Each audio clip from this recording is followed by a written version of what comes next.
Hola, ¿qué tal? Bienvenidos a otra clase de análisis exploratorio y curación de datos.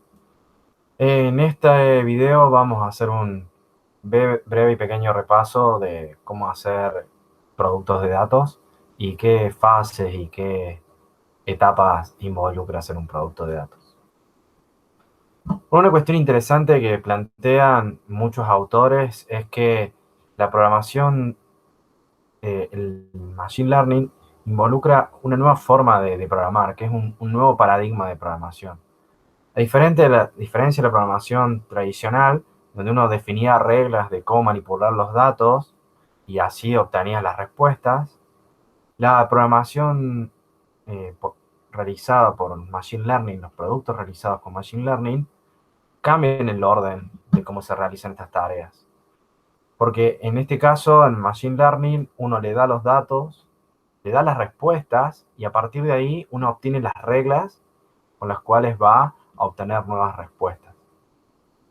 Esta suena bastante diferente a la programación tradicional, así que vamos a avanzar un poco sobre este proceso para que ustedes puedan comprender qué involucra hacer un producto de datos. Cuando estamos haciendo un producto de datos tenemos claramente dos fases, la fase de entrenamiento y la fase de inferencia. Por la fase de entrenamiento sería la fase que realizamos en nuestro laboratorio, en nuestro entorno de desarrollo, donde vamos a utilizar un modelo para que a partir de los datos y las respuestas y luego de un proceso de entrenamiento generemos nuevas reglas.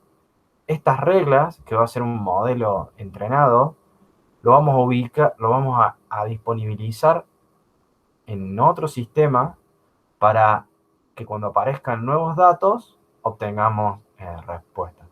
Es muy importante que el, el sistema de entrenamiento, el entorno de entrenamiento es distinto del entorno de producción. Y aquí lo que vamos a ver un poquito más en detalle sobre cómo es la fase de entrenamiento para que entendamos más en detalle cómo se produce un producto de datos. En la fase de entrenamiento, lo que uno generalmente tiene es el conjunto de datos iniciales. Esto puede incluir los datos con también algunas de las respuestas que estamos buscando sobre nuestros datos. Lo que vamos a hacer es una división sobre este conjunto de datos, este dataset, y lo vamos a dividir en un conjunto de entrenamiento y un conjunto de testeo, un conjunto de pruebas. En este caso, lo que en la primera etapa, en la etapa de entrenamiento, la etapa de entrenamiento propiamente dicha, lo que vamos a realizar es al modelo de la clase, a este modelo abstracto, le vamos a dar datos, le vamos a dar parámetros y a partir de ahí vamos a ingresar una fase de training. Esta fase de training generalmente es intensiva en computación, puede llevar desde segundos hasta horas, dependiendo, o días, dependiendo de la complejidad del modelo. Y luego, a partir de luego como resultado de esta etapa, nosotros obtenemos un modelo entrenado. Este modelo entrenado sería nuestro conjunto de reglas. Entonces, lo que vamos a hacer es, con el conjunto de datos original, le vamos a pasar esos datos al modelo entrenado y a partir de ahí vamos a obtener una predicción sobre el conjunto de pruebas. Y comparando el conjunto original contra las predicciones, vamos a definir un score del modelo, un puntaje. De esta forma, esto sería todo el proceso involucrado en la fase de entrenamiento. Lo que suele suceder muchas veces es que los datos originales no suelen ser útiles para el modelo que queremos utilizar. Entonces, antes de hacer la división entre conjunto de entrenamiento y conjunto de prueba, lo que hacemos es algo que se llama feature engineering, que es generar nuevos datos, mezclar, procesar los datos de forma de que puedan ser utilizados y aprovechados mejor en el modelo, por la clase del modelo. Estas características, generalmente, cómo se hace el feature engineering, van a ver más adelante, suele estar asociado a qué tipo de tarea de machine learning están realizando o a qué tipo de modelos están utilizando. Lo interesante es que haciendo todo este proceso, lo que uno realiza al final de la etapa de entrenamiento, para dar terminada esta etapa de entrenamiento que generalmente es muy iterativa, lo que uno hace es revisar si el score del modelo es correcto, es suficiente. Entonces ahí lo que uno hace es realiza un entrenamiento ahora con todo el conjunto de pruebas y pasa ese modelo a la siguiente fase, a la fase de inferencia. Lo lleva a producción, digamos. Si no, nosotros tenemos que variar algo en nuestro entrenamiento para mejorar el score y llegar a un resultado aceptable. Eso es generalmente lo que las variantes que uno tiene para mejorar el score de un sistema de este tipo es o cambiar el feature engineering, o sea, agregar nuevas features, aumentar los datos, encontrar nuevas fuentes de datos o más datos de la misma fuente, cambiar el modelo que uno utiliza para modelar o tratar de encontrar los parámetros óptimos para ese modelo. Todas estas técnicas son técnicas diferentes para mejorar el score de un modelo de machine learning. Y básicamente lo que uno hace es iterar haciendo estos cambios, arrancando con un modelo muy básico y de manera progresiva buscando mejorar este score. Esto básicamente es el proceso de entrenamiento, es lo que se realiza en el proceso de entrenamiento en un producto de datos. Cuando se termina esta etapa, uno se lleva las reglas que este modelo entrenado, junto con el proceso de feature engineering que realiza, y lo disponibiliza en un sistema de manera que a medida que aparezcan nuevos datos, genera nuevas respuestas. Estas reglas, digamos, esta unión entre el feature engineering o el pre-processing de los datos, también lo llamo pre-processing de los datos, y el train model, es lo que genera un pipeline de datos. Un pipeline propiamente dicho de datos. Vamos a ver que Scikit-learn es una de las librerías más populares. Vamos a estar viendo un ejemplo en particular de Scikit-learn y ustedes van a ver bastante más de Scikit-learn a medida en las otras materias de la diplomatura. Pero ahora, para unir esto con Scikit-learn, tenemos que un poco aprender los verbos de Scikit-learn. Básicamente, en Scikit-learn los estimadores hacen fit, que es entrenan un modelo con datos dados. A través del método fit, uno le pasa los datos que requiere ese modelo y entrena. Y después se divide el comportamiento entre dos tipos de verbos. Entre predecir, cuando yo recibo nuevos datos del conjunto de destino y me predice una característica de estos datos, hace una inferencia sobre estos datos. O transforma, que básicamente lo que hace es tomar datos de los datos originales, le aplica una transformación y obtiene una nueva versión de los mismos datos. Esto vamos a ver más adelante, pero lo interesante de ver es que los pipelines en Scikit-learn lo que hacen es encadenar estimadores, predictores y transformers para generar un modelo entrenado. Y ese modelo es el que vamos a llevar de la etapa de entrenamiento a la etapa de inferencia.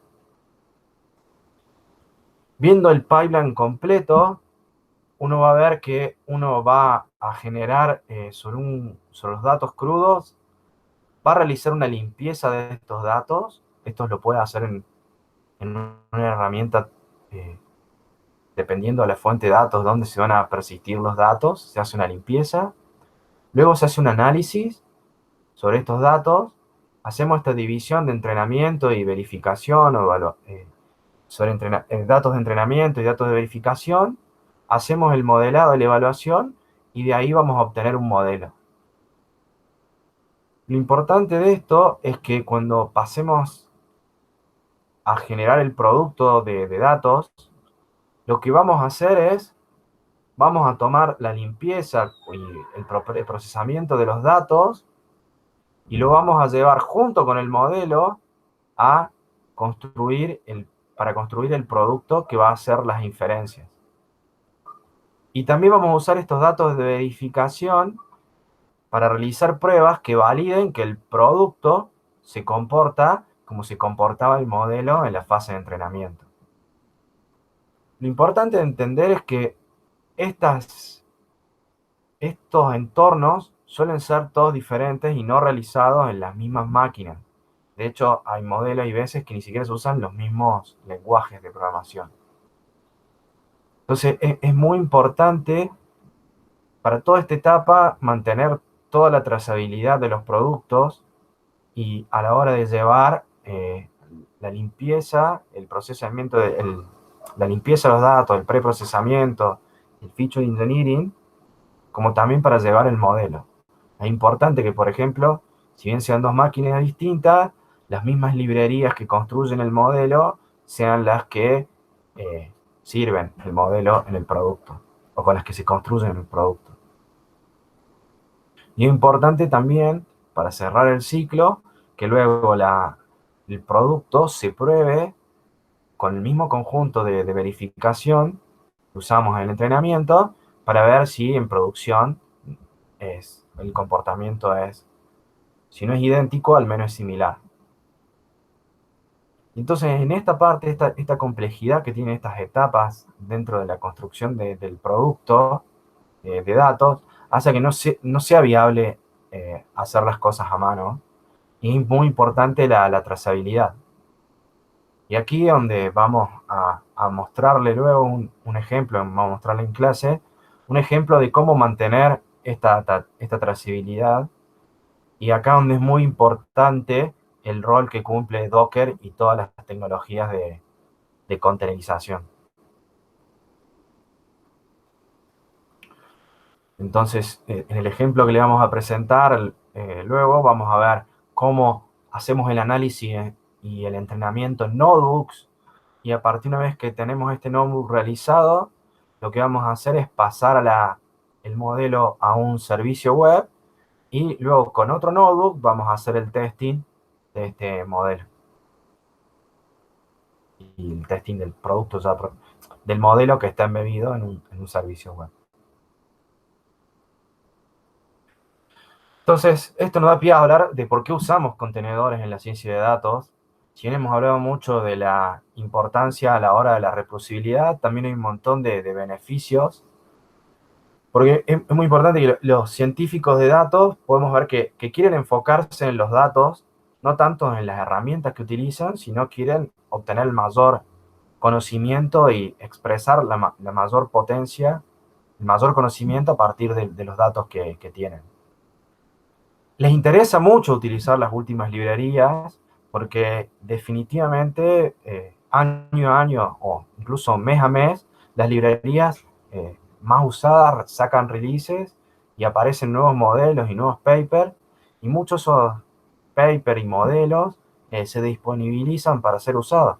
Entonces lo quiero aplicar para hacer benchmark con mis datos, para poder probar esos nuevos modelos a ver si son relevantes para el problema que yo tengo. Y entonces en ese punto, si nosotros queremos hacer ciencia, y gran parte de la ciencia, como hemos visto, es hacer experimentos reproducibles. Es muy importante que lo que yo pruebe en mi laboratorio, que en este caso sería en mi notebook, otros también lo puedan ejecutar para que tenga mucho más valor en mis hallazgos. Y lo importante es poder compartir resultados. La idea de poder utilizar estos experimentos, obtener resultados y poder compartir los experimentos exitosos, incluyendo no solo el resultado propiamente dicho, sino todos los materiales y métodos utilizados, es muy importante. Y esto es lo que tiene de bueno, digamos, del trabajar con Docker, es que hay muchas de las características que tiene Docker nos permiten tratar estos problemas Y de hecho, por eso es tan popular en el uso en Machine Learning, digamos. Porque Docker promete enfocarse en servicios y no en la infraestructura. Entonces esto, al aislar todos los componentes superfluos de- del, del software, del sistema, y traer en cada contenedor solo lo mínimo para utilizar en un servicio, esto nos permite mudarnos muy fácilmente de, de entorno. Entonces nos permite pasar lo que tenemos en nuestro entorno de- de entrenamiento a nuestro sistema de inferencia. Importante también es que facilita muchísimo las actualizaciones, ya que al utilizar un registro donde están las últimas versiones y hacer una construcción incremental de todas las aplicaciones, esto nos va a facilitar mucho hacer copias de nuestros sistemas con las últimas versiones de las librerías actualizadas. Entonces, también, a su vez, al aislarnos del hardware, como decíamos, y enfocarnos solamente en los servicios, eh, hace mucho más portable nuestras aplicaciones y podamos colaborar incluso sin depender demasiado del sistema operativo, eh, colaborar entre distintos eh, científicos o miembros del equipo. Y también lo importante que tiene es que todo lo que es Docker y los sistemas construidos encima de Docker, la mayoría son de plataforma abierta y esto hace que haya un ecosistema con mucha participación. De hecho, hoy muchas librerías eligen utilizar Docker para compartir sus últimas versiones. Y es el mecanismo recomendado de instalación. Entonces, bueno, vamos a dar unos pequeños ejemplos de cómo usar Docker. Lo interesante de Docker es que, por ejemplo, correr Jupyter en una máquina que ya tiene instalado Docker es una sola línea. Esto es una sola línea. Esta sola línea nos permite eh, descargar el Jupyter con todo el estándar todo el stack estándar de SciPy. Si bien la imagen es relativamente grande, aproximadamente 2 gigabytes, pero al ejecutar esto, uno escribe solamente este comando en una máquina que está instalada Docker y espera que en los logs le digan dónde abrir el navegador y ahí ya pueden trabajar en Jupyter teniendo la última versión instalada de Jupyter, de Conda y de todo el stack de SciPy. Esto nos ayuda a que básicamente reducir la instalación de una librería a solo ejecutar un comando. Interesante es que podemos tener distintas versiones incluso de la misma librería si quisiéramos. Y lo interesante es que se pueden construir de manera incremental estos contenedores. Entonces, si nosotros deseamos agregar TensorFlow a nuestro stack, lo que tenemos que hacer es el cambiar el comando para usar la imagen ahora que tiene Jupyter con TensorFlow. Y lo interesante es que ahora solo se va a descargar la diferencia con la imagen anterior. No vamos a tener que descargar 2 gigabytes, probablemente tenemos que descargar mucho, mucho menos, 1 gigabyte. No vamos a tener que descargar la imagen completa. Y esto lo que nos va a permitir es luego, cuando de vuelta aparece el link en el navegador, podemos ejecutar y correr un notebook usando eh, todo lo que teníamos anteriormente más TensorFlow. Y luego, si quiero actualizar TensorFlow, el notebook que tiene la imagen que tiene TensorFlow, solo tengo que hacer pull en otro momento. Y básicamente eso es lo que significa mantener actualizado un stack con Docker. Interesante es que Jupyter tiene un montón de imágenes, no solo las que vimos, como SciPy y TensorFlow, sino que tiene toda una jerarquía de imágenes, siendo las de abajo las más complejas. Aparte del SciPy Notebook, hay un R Notebook, que en lugar de tener el stack de Python, SciPy, tiene el stack de R instalado, porque también se puede utilizar Jupyter con R. Y también tiene otro notebook que este es mucho más grande, que no solo tiene Python, sino también tiene R y tiene Julia instalado. Y hay otros notebooks que incluyen Spark y PySpark. Entonces, en la dirección, la página oficial es Jupyter Docker Stacks, read the docs.io, y ahí pueden ver y tienen un instructivo bastante detallado de cómo utilizar estas imágenes de Jupyter. Lo interesante para ver, digamos, es que cada imagen puede tener una variante, pero es interesante aprender un poquito de Docker para poder usar Jupyter. Lo importante es utilizar este comando rm como una opción, pasar como una opción a Docker, porque acá lo que queremos hacer es borrar los resultados de las ejecuciones. Cuando uno ejecuta un Docker, lo que sucede es que cuando termina de ejecutarse este Docker, por defecto, el sistema operativo resultante, o sea, el extra, los archivos nuevos que se crearon durante esta sesión, se guardan. Nosotros en general no vamos a querer hacer eso. Lo que vamos a querer hacer es lo que sucede en la opción de abajo, que es levantar como un volumen la carpeta que tenemos, en la carpeta en la que ejecutamos el Docker, y a partir de ahí utilizar luego dentro del Docker la carpeta work y guardar ahí todos los notebooks que creemos. De esta forma vamos a poder ejecutar un Docker y persistir los notebooks que realicemos. Si no, lo que podemos hacer también es exportar desde el navegador y bajar los notebooks resultantes. De esta manera va a ser más práctico, lo vamos a utilizar como si lo estuviéramos instalado con Anaconda. Lo interesante es que con Docker también uno puede manejar en qué puerto se publica el servidor. Entonces esto nos permite, si queremos, tener múltiples Jupyter funcionando simultáneamente. O también lo que podemos hacer es usar directamente la red de la compu para que todo lo que publiquemos en Docker sea accesible desde nuestra computadora.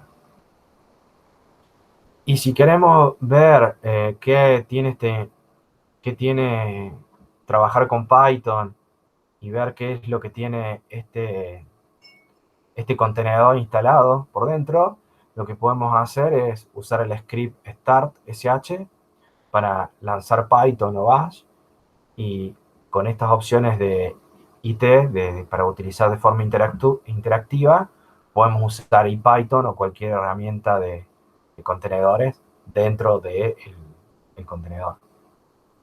Lo importante es que, si bien Docker no es una máquina virtual, se ve como una máquina virtual porque tiene su propio sistema de archivos, y de alguna forma necesitamos poder acceder a ese sistema de archivos para poder ver el contenido, si queremos saber qué tiene instalado dentro, o también si queremos guardar archivos y en dónde guardarlos. Estos parámetros varían dependiendo de la imagen, cómo están construidas, pero generalmente la documentación de cada imagen indica cómo realizar estas tareas. Importante es que no es solo Docker no es solo Jupyter el que utiliza Docker, sino que también tenemos imágenes oficiales de Anaconda, imágenes oficiales de Apache Zeppelin, que son notebooks que corren en Java y que nos permiten utilizar Scala, R o Python, y generalmente son conocidos porque se distribuyen junto con Spark para hacer una distribución libre de Spark y poder utilizar fácilmente también, de vuelta, con un solo comando, poder utilizar la última versión de Scala y con estos notebooks adentro. También tenemos las imágenes de Kaggle para correr los kernels escritos en Python, R y Julia, tal cual como lo haríamos en el sitio de ellos. Luego aparecen distribuciones de Hadoop. Estas son distribuciones ya de sistemas distribuidos para hacer Machine Learning, que también se distribuyen con Docker, igual que Cloudera, que son sistemas similares. Y también incluso herramientas de visualización de datos que nos permiten levantar un sistema de visualización, conectar una base de datos y obtener así, hacer reportes, dashboards y demás. Todos estos también se distribuyen en Docker. Y esto viene luego de un largo etcétera que hace que básicamente cualquier sistema medianamente moderno incluye una forma de distribuirlo con Docker. Entonces, básicamente lo que uno hace es, al aprender a usar Docker, aprende básicamente a instalar y utilizar casi cualquier herramienta de Machine Learning y de Data Science.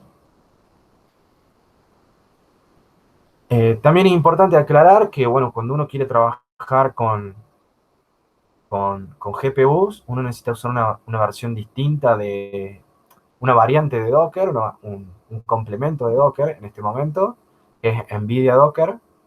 Esto pasa porque básicamente los contenedores no ven el hardware que uno tiene instalado en su máquina, en particular no ven los periféricos. Si uno quiere ver una placa de video que nos permita hacer aceleración, como son las de NVIDIA, necesita usar este tipo de productos. Y básicamente NVIDIA agrega este plugin para que la comunicación entre la placa de video y los contenedores sea transparente. Y de esta forma también tiene imágenes distintas para cada versión versión de placa de video. Interesante que particularmente muchos frameworks de Machine Learning, en particularmente los de Deep Learning, pero cada vez más frameworks utilizan aceleración de GPU para ser mucho más eficientes. O sea, definitivamente llegar a entrenamientos de días a horas. Entonces, es importante que esta instalación de estas librerías, de nuevo, no es fácil. Cualquiera que haya lidiado con GPUs de NVIDIA sabe que no es simple mantenerlas actualizadas, que todo el tiempo están cambiando. Lo interesante es que las librerías para desarrollar sobre esto también van cambiando todo el tiempo porque van incluyendo mejoras. Digamos. Entonces, como están muy atadas el software a la evolución del hardware, de hecho, en realidad es un poco al revés, porque primero sale el hardware y después las librerías van sacándole el jugo a ese hardware. Entonces el software como que aparece luego de que se liberan este hardware a la calle. Así lo que sucede es que, bueno, uno continuamente está actualizando y esto permite que librerías que con instalaciones complejas, como CUDA, que es este sistema para utilizar el aceleramiento de las placas de video para hacer Machine Learning, sea complejo y sea un escenario ideal para usar Docker. Entonces, de hecho, por ejemplo, es prácticamente, no es imposible, pero es muy complicado tener dos versiones CUDA instaladas en la misma máquina. Y entonces, eso puede hacer que incluso librerías que estemos usando requieren versiones distintas de CUDA y no las podemos tener instaladas en simultáneo. Los contenedores no van a ayudar a resolver todo esto. Entonces, lo importante de Docker es que Docker nos sirve para reproducir y compartir nuestros modelos. Básicamente lo que nosotros tenemos que hacer es construir una imagen que incluye todo el código y todos los datos, y eso lo hacemos y lo construimos en nuestra máquina que trabajamos. Luego esta imagen la subimos a un registro y luego desde cualquier otra máquina vamos a poder hacer una ejecución básicamente reproduciendo exactamente lo mismo que usamos en nuestra computadora. Eso puede ser en una máquina nuestra para guardar distintas versiones de lo mismo que hemos realizado, o máquinas de terceros para ejecutar, ya sea por otro colega o en los sistemas de producción. Vamos, para que vean y tengan una idea así simple de cómo es cómo se hace una imagen de estas de Docker. Realmente lo que uno hace es, vamos a hacer un ejemplo muy, muy simple. Esto lo que hacemos es una imagen del libro de Python Data Science Handbook, una imagen que está en un repositorio que yo creé. Y lo único que yo hice fue crear este archivo Dockerfile. O sea, hice un fork del libro, que el libro este que está también en GitHub. Me lo bajé a mi máquina, creé un Dockerfile que lo único que hace es agregar archivos. Básicamente lo que hace es, en una línea, agrega los requerimientos. Usamos Conda para instalar estos requerimientos del notebook y luego agregamos los notebooks a la imagen del contenedor. Básicamente esto es un Dockerfile muy simple. Pueden ver que son 4 líneas en esencia. Luego construimos esta imagen donde le ponemos el nombre, mi nombre de mi usuario en el registro de Docker en este caso, y un nombre descriptivo que lo construya. Empujamos esta imagen luego a Docker y básicamente ustedes pueden correr el libro Python Data Science Handbook en la versión que yo creé el container, tal cual como lo hice hace, en este caso, son 2 o 3 años atrás. Esa es la importancia de trabajar con Docker, digamos. Ustedes pueden ver cómo estaba exactamente el libro y ejecutable, y algo que yo probé en su momento para que puedan ejecutar en sus máquinas. Y tienen tanto, no solo las instrucciones para hacerlo ustedes mismos hoy con una versión más actualizada, sino que también tienen la versión tal cual yo probé disponible para descargar y utilizar directamente. Entonces ustedes pueden hacer exactamente lo que yo hice sobre el libro original o pueden directamente y recrear todo el proceso o directamente utilizar la imagen tal cual yo la probé. Este es un ejemplo simple de cómo se utiliza Docker. Después en clase vamos a ver un ejemplo un poco más complejo de cómo hacemos esto para construir, cómo usamos Docker para construir un servicio de predicción. Y lo que vamos a mostrar es cómo nosotros tomamos un notebook de un tercero, lo ejecutamos de forma que sea reproducible, luego creamos tomamos el modelo que creamos en este notebook, construimos una API y lo probamos con otro notebook. Todo ese proceso lo vamos a ver en clase y ya está disponible si lo quieren ir chusmeando en Data Science Examples, en el repositorio dentro de mi usuario. Bueno, esto es la intro de cómo crear productos de datos. Los vemos en clase, así vemos con más detalle el resto de la producción. Muchas gracias.